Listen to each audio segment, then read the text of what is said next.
question here, is it safe to hunt South Texas with the drug problems that we're having on the border? And Mickey, you know, the truth is it is more dangerous today than it was 5 or 10 years ago.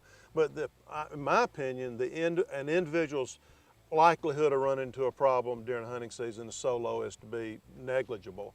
But it is a bit of a concern that people have to be aware of. Yeah, it's in the news more often because it does happen slightly more often, and nobody ever wants to run into get in that kind of situation. No.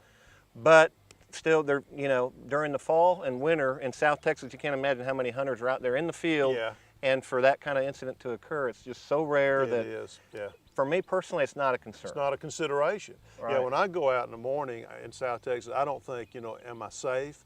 And I do think that the illegal traffic coming across, they're aware that during hunting season, there are a lot of people out there in that brush with guns. They know binoculars, that. yeah. And binoculars, there's a lot of eyes out there looking. So I do think you see traffic maybe fall off. I mean, on our ranch, in our area, our guys always said traffic fell off during the fall because they knew those hunters were out there with guns. So, I don't think a guy coming from out of state or anywhere really has to even think about it. Now, it's a whole different deal going into Mexico now. Mm-hmm. And you used to manage, what, 5 or 6 ranches in Mexico? I did, and some of the landowners that I've worked for in northern Mexico have had issues themselves of being kidnapped, being held hostage. Oh, man. Yeah, and so personally, I've made the choice to discontinue working with landowners in northern Mexico because of the danger.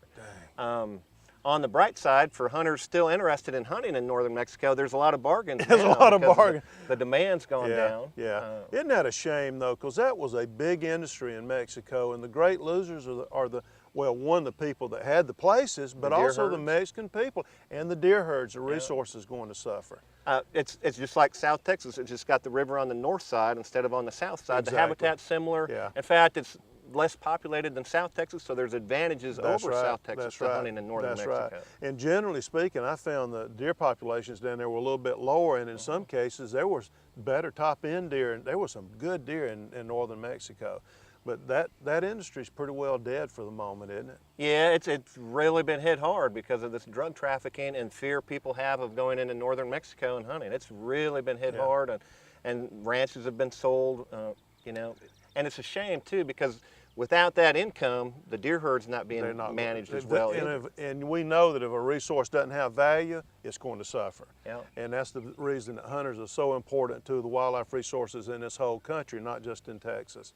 Yeah, well, appreciate it, Mickey. You live there, you're an expert on it. I had a ranch there. I know that it's safe. I love South Texas. I'll be there this fall. Yeah, I'll be there tomorrow. And Sherry, you better be there as well.